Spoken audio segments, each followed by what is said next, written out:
Screen দেখতে পাচ্ছ তো? হ্যাঁ। ঠিক আছে, তোমাদের ওগুলো মিউট করে রাখবে। হুম। ঠিক আছে। আসসালামু আলাইকুম ওয়া রাহমাতুল্লাহি ওয়া বারাকাতুহু।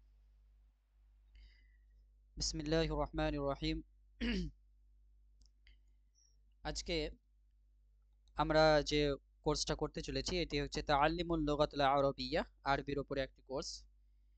এই কোর্সের উপরে আমরা বিভিন্ন প্যাসেজ, বিভিন্ন ভিডিওর মাধ্যম দিয়ে এবং কালারিং বোর্ডের মাধ্যম দিয়ে আমরা এই আরবি ল্যাঙ্গুয়েজটাকে খুব সহল এবং একটি কুশলাদের মাধ্যম দিয়ে কিভাবে শিখতে পারি সে বিষয়ে আমরা ডিসকাস করব। তো প্রথমেই আমরা বলা যাক যে এই বিষয়ে আমরা কি কি শিখতে পারবো বা এই ভিডিওগুলোর মাধ্যম দিয়ে বা এই কোর্সের মাধ্যম দিয়ে। প্রথমে তো আমরা শিখতে পারবো হারকাতবিহীন আরবি প্যাসেজ, ইবারত, অনুবাদ সহ বুঝতে পারার দক্ষতা। যে আরবিক প্যাসেজ গুলো থাকে সেগুলো না হারকাত থাকে না, জের থাকে না, জাবার থাকে না, তো সেগুলো আমরা কিভাবে পড়তে পারবো এবং এর অনুবাদগুলো কিভাবে আমরা অনুবাদ করতে পারবো সেগুলো বুঝতে পারবো। এবং নাম্বার 2, কোরআন ও হাদিস বুঝে পড়ার সক্ষমতা অর্জন। আমরা কোরআন পড়ি, কোরআন একটি আরবি ল্যাঙ্গুয়েজ, হাদিস পড়ি, হাদিস একটি আরবি ল্যাঙ্গুয়েজ, কিন্তু এগুলো আমরা আমাদের মাতৃভাষা অর্থাৎ বেঙ্গলিতে কিভাবে আমরা এগুলো পড়ার সঙ্গে সঙ্গে বুঝতে পারবো, হ্যাঁ, সেই নিয়ে একটা আমরা ফিকির করব। নাম্বার 3 থাকবে আরবি ভাষায় স্বাধীনভাবে লেখা শেখা, যেমন যে কোনো প্রশ্নের উত্তর, প্যারাগ্রাফ রচনা বা যে কোনো ঘটনা বর্ণনা করার মাধ্যম দিয়ে আমরা এই কোর্সের মাধ্যম দিয়ে সেগুলো খুব সুন্দরভাবে আয়ত্ত করতে পারবো। এবং এর মধ্যে মধ্যেও আর একটা খুব উন্নত মানের জিনিস থাকবে, যেটা হচ্ছে আরবি স্পিকিং দক্ষতা। কিভাবে মানুষের সঙ্গে কনভারসেশন করা যায়, কিভাবে মানুষের সঙ্গে কথা বলা যায়, বিভিন্ন কুশলাদি আমাদের এখানে থাকবে। তো এই হচ্ছে আমাদের আজকের আরবির তাআল্লুমুল লুগাতুল আরাবিয়ার প্রথম ক্লাস বা ইন্ট্রোডাকশন বলতেও পারে। এখানে আমি আরবি শিখতে পারবো আমরা। তো আমরা আগে যাচ্ছি। আজকে আমরা শুধু ইন্ট্রোডাকশন এবং কি কি থাকছে বা আরবি ভাষার গুরুত্ব, ভূমিকা এই নিয়ে আজকে আমাদের ক্লাসটা সাজিয়েছি। তো এই ক্লাসের মাধ্যম দিয়েও বা একটি আপনার সুন্দর কোশ্চেনে অ্যান্সার পুরো করা যেতে পারে। যেমন আহ, বিভিন্ন কোশ্চেনে আসতে পারে যে আল আহম্মাতুল লগাতুল আরবিয়া, আরবি ভাষার গুরুত্ব নিয়ে একটি মুকামা লিখো বা মুকালামা লিখো। তখন আপনি সুন্দরভাবে আজকের আহম্মাতুল লগাতুল আরবিয়া যে আমি 6টি টপিক তুলে ধরবো সেগুলো আপনি বলতে পারেন। বা ইন্ট্রোডাকশন, আজকে যে ইন্ট্রোডাকশনটা আমি আমাদের বোর্ডে সাজিয়েছি এটাও আপনি খুব সুন্দরভাবে সহজভাবে উপস্থাপনা করতে পারেন। দেন এখানে আমি সুন্দরভাবে আপনাদের বোঝার জন্য ছোট্ট করে স্ক্রিনে সাজিয়েছি একটা ইন্ট্রোডাকশন, যে আরবি ভাষাটা মূলত কি, আরবি ভাষা আমরা কেন শিখবো। আরবি ভাষার সব দিক থেকে, ধর্মীয় দিক থেকে তো আমাদের গুরুত্ব রয়েছে। আরবি ভাষা যেমন কোরআন আরবি ভাষা, হাদিস আরবি ভাষা, আমাদের রাসূল সাল্লাল্লাহু আলাইহি ওয়াসাল্লামের ভাষা ছিল আরবি, আল্লাহ তাবারক তাআলার ভাষা আরবি, জান্নাতের ভাষা আরবি।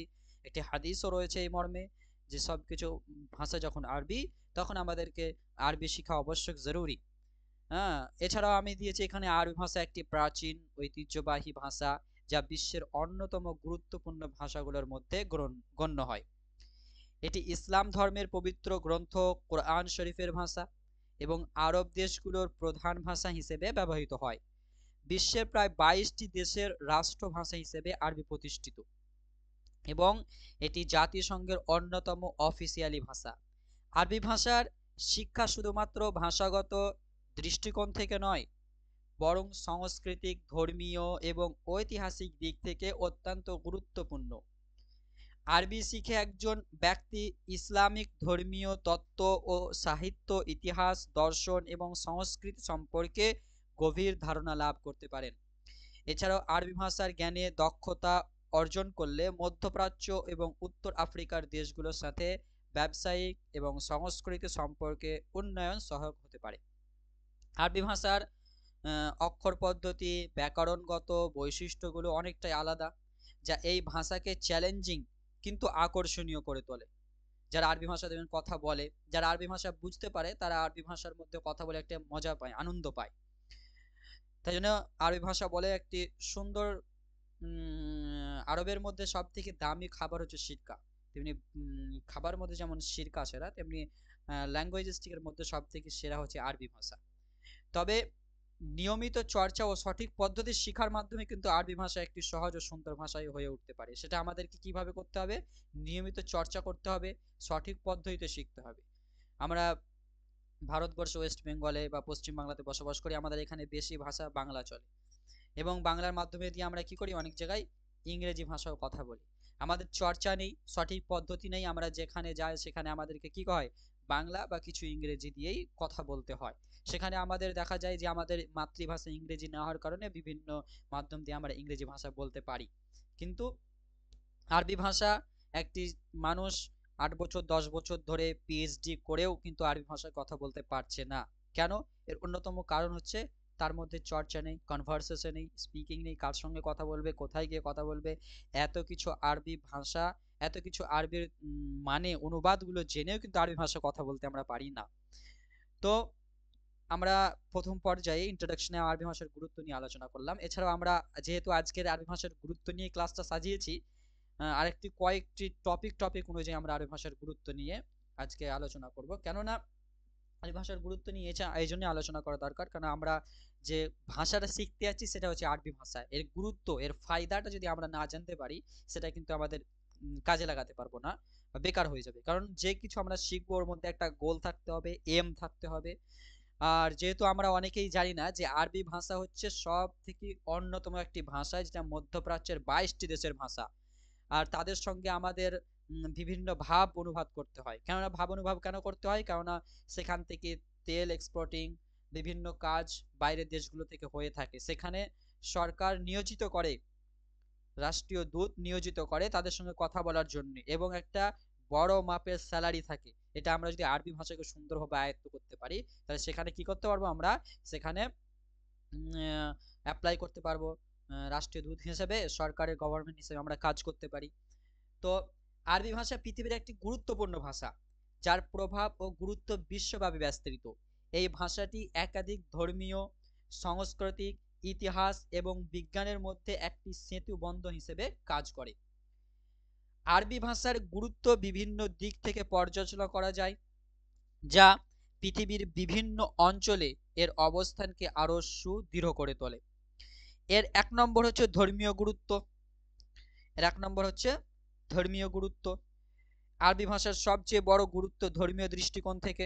ইসলাম ধর্মের পবিত্র কোরআন আরবি ভাষায় অবতীর্ণ হয়েছে। মুসলমানরা আরবি ভাষায় কোরআন তেলাওয়াত করে এবং তা একটি আধ্যাত্মিক প্রয়োজনীয়তাও বটে। এর পাশাপাশি মুসলিমদের দৈনন্দিন প্রার্থনাও আরবি ভাষায় হয় এবং হওয়াটা বাধ্যতামূলক। কারণ আমরা যখন নামাজ পড়তে যাই তখন কি করি, আরবি দিয়েই নামাজ পড়ি, কেননা কোরআন মাজিদ আরবি ভাষায় নাজিল হয়েছে। দ্বিতীয়ত, পৃথিবী জুড়ে প্রায় 150 কোটি মুসলমান আরবি ভাষার মাধ্যমে তাদের কি করে, আরবি ভাষার মাধ্যমে তাদের ধর্মীয় কথাবার্তা বলে। ঠিক আছে, দেখো, তাহলে আমরা প্রথম পয়েন্ট আলোচনা করলাম। দ্বিতীয় পয়েন্ট হচ্ছে কি, সংস্কৃতি বা সংস্কৃতি ঐতিহাসিক একটি ভাষা। আরবি ভাষা আরব বিশ্বের সংস্কৃতি এবং ঐতিহাসিক শিল্পকলার একটি গুরুত্বপূর্ণ অংশ।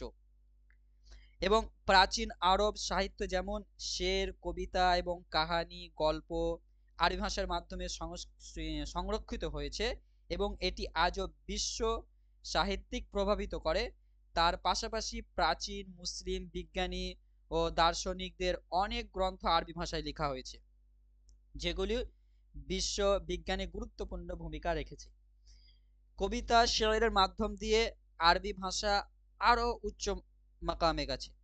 কারণ আমরা দেখেছি অন্যতম একজন সাহাবী হাসান বিন সাবিত রাদিয়াল্লাহু তাআলা আনহু, বিশ্বনবী সাল্লাল্লাহু আলাইহি ওয়াসাল্লাম কি করতেন, রাসূল সাল্লাল্লাহু আলাইহি ওয়াসাল্লাম তার মেম্বারকে ছেড়ে দিতেন এবং হাসান বিন সাবিত রাদিয়াল্লাহু তাআলা আনহু সেই মেম্বারের উপরে চেপে তিনি শের এবং কবিতার মাধ্যম দিয়ে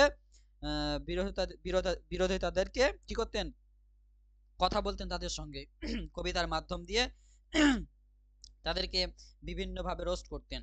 তো এই যে হাসান বিন সাবিত রাদিয়াল্লাহু তাআলা এখনো সাহিত্যিক এবং আরবি কাব্যর মধ্যে এখনো তিনি গুরুত্বপূর্ণ ভূমিকা অবলম্বন করছেন। যারা আরবি নিয়ে লেখাপড়া করেন, পড়াশোনা করেন, তাদেরকে চিনে না, হাসান বিন সাবিত রাদিয়াল্লাহু চিনে না এরকম কোনো স্টুডেন্ট নেই। তাহলে আমরা 3 নম্বর আলোচনা করব আন্তর্জাতিক সম্পর্ক নিয়ে। আরবি ভাষার সঙ্গে আন্তর্জাতিক সম্পর্ক, আন্তর্জাতিক রিলেশন, ইন্টারন্যাশনাল রিলেশনের সঙ্গে তার কি ভাব আছে। আমরা প্রথমেই বলেছি আরবি ভাষা 22টি দেশের সঙ্গে তার সম্পর্ক রয়েছে এবং 22টি দেশ ও অঞ্চলের সরকারি ভাষা এটা, যা আরব লীগের সদস্য দেশগুলোর মধ্যে ব্যবহৃত হয়। এসব দেশের মধ্যে অর্থনৈতিক, রাজনৈতিক, সাংস্কৃতিক সম্পর্ক গড়ে ওঠে এবং আরবি ভাষা ব্যবহার করে আন্তর্জাতিক ক্ষেত্রে একে অপরের সাথে যোগাযোগ স্থাপন করা হয়। এছাড়াও আরবি ভাষা জাতিসংঘ সমূহ বিভিন্ন আন্তর্জাতিক সংস্থার একটি অফিসিয়ালি ভাষা হিসেবে বিবেচিত। এটা আমরা আগেও আলোচনা করেছি ইন্ট্রোডাকশনে। এখানে ইন্ট্রোডাকশনে আমরা আলোচনা করলাম যে আরবি ভাষা যদি আমরা জানি তাহলে আমরা কি করতে পারি, রাষ্ট্রীয় দূত হিসেবেও আমরা কাজ করতে পারি, যেখানে খুব ভালো মানের একটা স্যালারি রয়েছে। এরপরে আমরা 4 নম্বরে আলোচনা করব অর্থনৈতিক দিয়ে কি গুরুত্ব বা এর সঙ্গে কি রিলেশন আছে আরবি ভাষার। আরবি ভাষা ব্যবহারকারী দেশগুলি বিশ্বের অন্যতম বৃহত্তর তেল রপ্তানি দেশ। আমরা প্রথমেই বলেছি যে যতগুলো দেশ থেকে তেল এক্সপোর্টিং হয় সেগুলোর ভাষাই হচ্ছে আরবি ভাষা। তো সৌদি আরব, সংযুক্ত আরব আমিরাত, কাতার এবং কুয়েতের মতো দেশগুলোর সাথে ব্যবসায়ী সম্পর্ক স্থাপন করতে হলে আরবি ভাষার জ্ঞান থাকা অত্যন্ত গুরুত্বপূর্ণ। আন্তর্জাতিক বাণিজ্য এবং বিনিয়োগের ক্ষেত্রে আরবি ভাষায় দক্ষতা একজন পেশাদারকে সুবিধা দিতে পারে। এটা আমরা ফার্স্ট মূল পয়েন্টে আলোচনা করেছি যে এটা আপনি আপনার পেশা হিসেবে বেছে নিতে পারেন। 5 নম্বরে শিক্ষাগত গুরুত্ব। আরবি ভাষার মাধ্যমে অনেক বিখ্যাত বিশ্ববিদ্যালয়, শিক্ষা প্রতিষ্ঠান পরিচালিত হচ্ছে। একাডেমিক গবেষণা, তারপরে বিশেষত মধ্যপ্রাচ্য, ইসলামিক স্টাডিজ এবং আরবি সাহিত্য বিষয়কে পাঠ্যক্রমে এই ভাষার গুরুত্ব অপরিসীম। এছাড়াও আরবি ভাষা শিখার মাধ্যমে একজন ব্যক্তি ভাষাগত দক্ষতা বাড়াতে পারে, যা আন্তর্জাতিক কর্মজীবনে সহায়ক হতে পারে। নাম্বার 6, ভাষাগত বৈচিত্র্য। আরবি ভাষা নানা উপভাষার মাধ্যমে বিশ্বের বিভিন্ন অঞ্চলে ব্যবহৃত হয়। মরক্কো, আলজেরিয়া, তাউসেনিয়া, মিশর, সিরিয়া, লেবানন সহ বিভিন্ন আরব দেশে কি হয়, আরবি ভাষার বিভিন্ন আঞ্চলিক উপভাষার অস্তিত্ব রয়েছে। তবে মানক আরবি ভাষা ফুসাহা, যেটাকে আরবি ভাষায় আমরা ফুসাহা বলি, এটি জাতীয় এবং আন্তর্জাতিক স্তরে যোগাযোগের জন্য ব্যবহৃত হয়। এখন তো বিভিন্ন এআই এবং টেকনোলজির মাধ্যমে কি করে কথাবার্তা বলে, যেখানে উনি ওনার ভাষায় কথা বলে, সেখানে আমাদের ভাষা এখানে এসে ট্রান্সলেশন হয় অটোমেটিক। তো যাই হোক, একটি সঠিকভাবে ভাষার একটি অনেক বড় গুরুত্বপূর্ণ রয়েছে, তা গুরুত্বপূর্ণ অগ্রণী ভূমিকা অবলম্বন করে একটা মানুষের জীবনে। তাহলে আমরা জানতে পারলাম যে আরবি ভাষার গুরুত্ব শুধু একাধিকভাবে নয়, ধর্মীয় বা সংস্কৃতির দিক থেকেই নয়, বরং আন্তর্জাতিক সম্পর্কে, ব্যবসা, শিক্ষা এবং বৈশ্বিক যোগাযোগের ক্ষেত্রে অত্যন্ত তাৎপর্যপূর্ণ। এ ভাষার দক্ষতা ব্যক্তি সমাজ এবং জাতির উন্নয়নে গুরুত্বপূর্ণ অবদান রাখতে পারে। তাই বিশ্বব্যাপী আরবি ভাষার গুরুত্ব বৃদ্ধি পাচ্ছে এবং এটি আরো অনেক মানুষের জন্য একটি অপরিহার্য ভাষা। তাহলে এই ছিল আমাদের আরবি ভাষার কিছু ইন্ট্রোডাকশন এবং আরবি ভাষার বিভিন্ন দিক দিয়ে আমরা আলোচনা করলাম যে আরবি ভাষা কতটা গুরুত্বপূর্ণ। তাহলে আজকে আমরা এই নিয়ে প্রথম ক্লাসটা সাজিয়েছি। আমরা বললাম যে তাআল্লুমুল লুগাতুল আরাবিয়্যার আজকে হচ্ছে ফার্স্ট ক্লাস এবং প্রথমেই আমরা আলোচনা করেছি যে আরবি ভাষার তাৎপর্যপূর্ণ কেন, এত এত গুরুত্ব কেন, তার এত ইহতিমাম করা হয় কেন, আর দ্বিতীয় সেই বিষয়ে আমরা খুব লং একটা আলোচনা করেছি। তাহলে আমাদের বুঝতে আর বাকি থাকলো না যে আরবি ভাষা কত দিক থেকে আমাদেরকে হেল্পফুল করতে পারে বা সাহায্য করতে পারে। এবং আমরা একটা ইন্ট্রোডাকশন খুব সুন্দরভাবে সাজিয়েছি এবং আমি আরবি ভাষার যে তাৎপর্যপূর্ণ যে কথাগুলো আমি আলোচনা করলাম, এগুলো প্রথমে আমি বলেছি যে এগুলো অপ্রাসঙ্গিক কোনো আলোচনা নয়।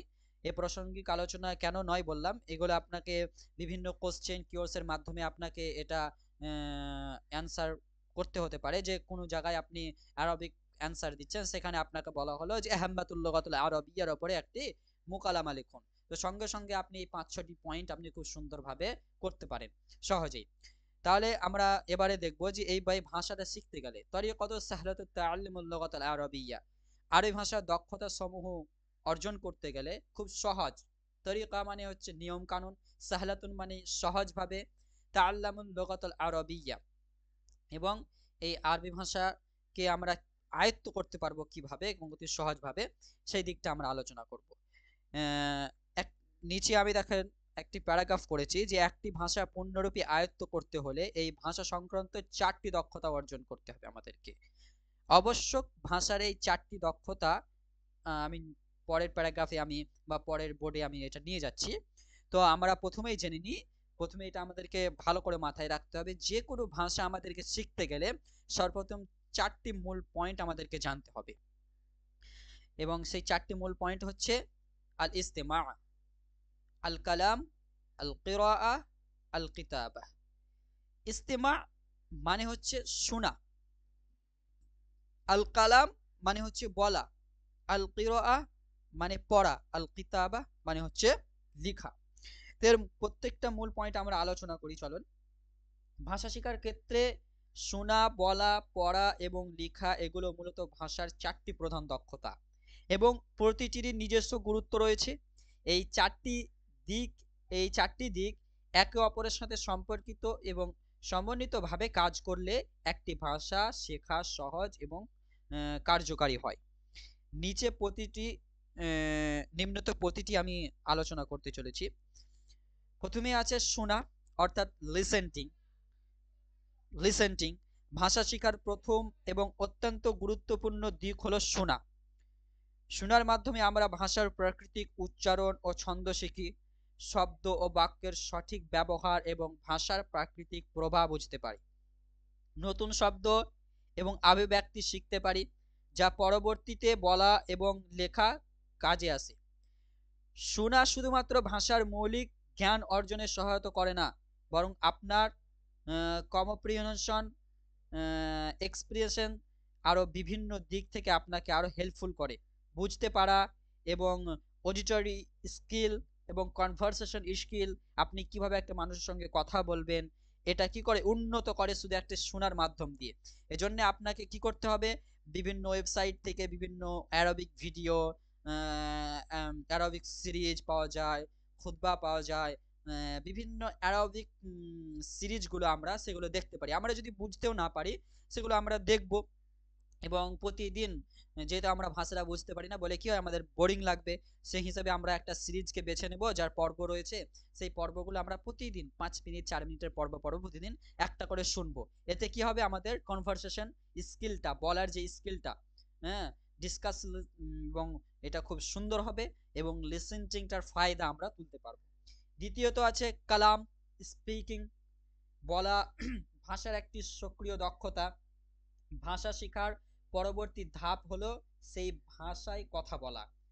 বলা শেখার মাধ্যম আপনার ভাষা ব্যবহারে আত্মবিশ্বাস বৃদ্ধি পায়, শিক্ষিত শব্দ, বাক্য এবং কৌশল ব্যবহার করে চিন্তা প্রকাশের ক্ষমতা তৈরি হয়, মানুষের সাথে কথোপকথন, যেটা আমি বললাম কনভারসেশন করতে পারেন, যা শিক্ষার প্রক্রিয়াকে আরো কার্যকারী করে তোলে।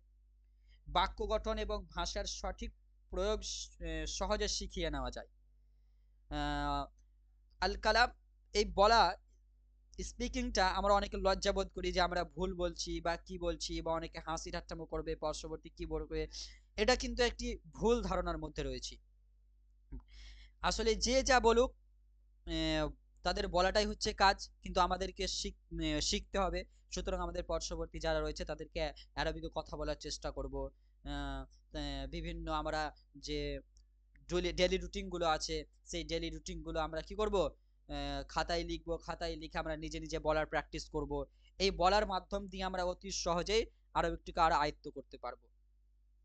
তৃতীয় আমরা রেখেছি আল কিরাআ অর্থাৎ পড়া। পড়া ভাষা, আমরা জানি যে পড়াটা হচ্ছে সব থেকে গুরুত্বপূর্ণ, আমরা না পড়লে কিন্তু আগে বাড়তে পারবো না। এই জন্য কোরআন মাজিদের প্রথম চ্যাপ্টারই হচ্ছে আল ইকরা অর্থাৎ পড়ো। তো পড়া ভাষা শেখার আরেকটি গুরুত্বপূর্ণ দিক, যা নতুন শব্দ এবং বাক্য গঠন শেখার সুযোগ দেয়। আমরা বিভিন্ন পড়লে সেটা আমরা আরো সুন্দরভাবে কেউ নিজেকে স্ট্রং করতে পারবো। ভাষার প্রতি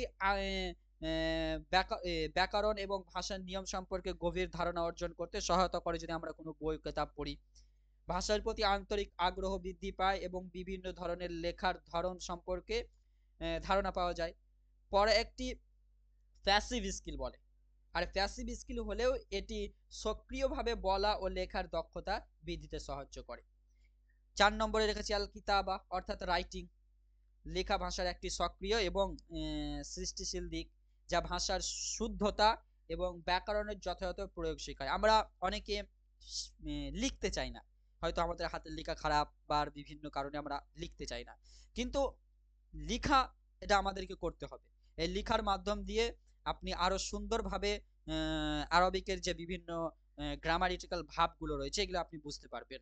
দেখবেন অনেকে রয়েছে যে লিখার মাধ্যম দিয়ে তারা খুব সুন্দরভাবে লিখে সবকিছু, তারা গ্রামারিক্যাল গুলো সবকিছু ঠিকঠাক রাখে, কিন্তু বলার সময় কনভারসেশন সময় গুলিয়ে দেয়। তো অনেকে আছে আবার বলার সময় ঠিক বলে, লেখার সময় ঠিক অ্যাটেন্ড করতে পারে না। সুতরাং সে অনেক দক্ষতা অর্জন করে থাকলেও আমরা কি করি যে কোশ্চেন পেপারে, আমরা অ্যান্সার পেপারে আমরা ভুল ভাল লিখে দিয়ে চলে আসি। তো সুতরাং আমাদেরকে লেখার দিকেও নজর রাখতে হবে। তো যাই হোক, একটি ভাষা শেখার ক্ষেত্রে শোনা, বলা, পড়া এবং লেখা এই চারটি দক্ষতাই অত্যন্ত গুরুত্বপূর্ণ এবং একে অপরের পরিপূরক। শোনা ভাষার প্রাকৃতিক ধরা বুঝতে সাহায্য করে, বলা সেই ধারাকে ব্যবহারিকভাবে প্রয়োগ নিয়ে আসে, এবং পড়া ভাষার মৌলিক কাঠামো শেখায়, এবং লেখা শেখার মাধ্যমে ভাষার দক্ষতা প্রমাণিত হয়। এবং এই চারটি মানে অ্যাকচুয়ালি আপনার যেমন হাতের 5টি আঙুল, তেমনি এই ল্যাঙ্গুয়েজ শেখার জন্য এই চারটি এই আঙুল আপনাকে চারটিকেই ঠিক ধরে রাখতে হবে। ভাবেন যে একটি কেটে দিবেন, সেটা একটি কাট আপ করে দিলে আপনি আঙুল কেটে দিয়ে যেমন ব্যথা অনুভব করবেন, তেমনি একটি যদি আপনি কাট আপ করে দেন তো সেরকম আপনি নিজে মানে হেল্পলেস হবেন। সুতরাং চারটিকেই আমাদেরকে কাজে লাগাতে হবে। আর শিক্ষার মাধ্যমে ভাষার দক্ষতা প্রমাণিত হয়, আমাদেরকে শিখতেই হবে। এই চারটি দক্ষতাকে একসাথে চর্চা করলে আপনি দ্রুত ও কার্যকরভাবে নতুন ভাষা আয়ত্ত করতে সক্ষম হবেন। যেহেতু আমরা নতুন, আমরা বেসিক থেকে ক্লাস করার চেষ্টা করছি, তো আমরা প্রথমেই তাহলে জানতে পারলাম যে ইস্তেমা, কালাম, কিরাআ, কিতাবা এই চারটি ভাষা আমাদের জন্য অত্যন্ত গুরুত্বপূর্ণ। তৃতীয়, আমরা এখানে আরবিতে সেটাই সাজিয়েছি আল মাহারাতুত তাআল্লুমুল লুগাতুল আরাবিয়্যা, যে আরবি ভাষায় আপনি মাহারাত অর্জন করতে গেলে, আপনি সুন্দরভাবে আপনার দক্ষতা অর্জন করতে গেলে এই চারটিই রাখতে হবে। তো আমরা সেভাবে রেখেছি যে আউয়ালান মাহারাতুল ইস্তেমা, আপনাকে শোনার দিক থেকে আপনাকে মাহারত অর্জন করতে হবে। দ্বিতীয়, সানিয়া মাহারাতুল কালাম, আপনাকে কি করতে হবে, বলার দিক থেকে আপনাকে মাহারত অর্জন করতে হবে। সালিস মাহারাতুল কিরাআ, আপনাকে পড়ার দিক থেকে মাহারত অর্জন করতে হবে। রাবিআন মাহারাতুল কিতাবা, লেখার দিক থেকে আপনাকে অর্জন করতে হবে। সুতরাং আমাদের আজকের এই ক্লাসের মূল পয়েন্ট হচ্ছে এই চারটি। আমরা যে চারটিকে আয়ত্ত করে নিতে পারি, মাথায় রাখতে হবে যে এখন আমি যে ভাষাটা শিখতে যাচ্ছি এর মূল চারটি হচ্ছে হাতিয়ার, এই হাতিয়ারকে আমাকে কাজে লাগাতে হবে। ইস্তেমা, কালাম, কিরাআ, কিতাব। এবারে দেখুন, ইস্তেমা আপনি বিভিন্ন ওয়েবসাইট থেকে বিভিন্ন সিরিজগুলো রয়েছে, এপিসোডগুলো রয়েছে, এগুলো কাজে লাগাতে পারেন, তাহলে এটা আপনার কমপ্লিট হয়ে গেল। দ্বিতীয়, আল কালাম, আপনি বলবেন, আমরা প্রতিদিন ক্লাসে আসব, বলবো, হ্যাঁ। আর তৃতীয় হচ্ছে মাহারাতুল কিরা, এবং মাহারাতুল কিরাত হচ্ছে পড়া, আমরা এখানে এসে বিভিন্ন বিষয় আমরা পড়বো। আর দ্বিতীয় হচ্ছে মাহারাতুল কিতাবা, আর বইপত্র মাধ্যম দিয়েও আমরা এখানে বিভিন্ন হয়তো প্যাসিভ বা প্যাসেজগুলো তুলে দিব, সেখানে পড়বো। তাহলে আপনাকে যেটা নিজেকে খেয়াল রাখতে হবে সেটা হচ্ছে ইস্তেমা, আপনি বিভিন্ন সিরিজ থেকে এগুলো শোনার চেষ্টা করবেন। তো আজকে আমাদের ক্লাস এতটুকুনি থাকবে, হ্যাঁ। তো আমরা আজকে এই ক্লাসটা এখানে শেষ করব। ফাফি হাদিল ইলাকা নাকতিফি বিহাদাল কদির, মা আসসালামা।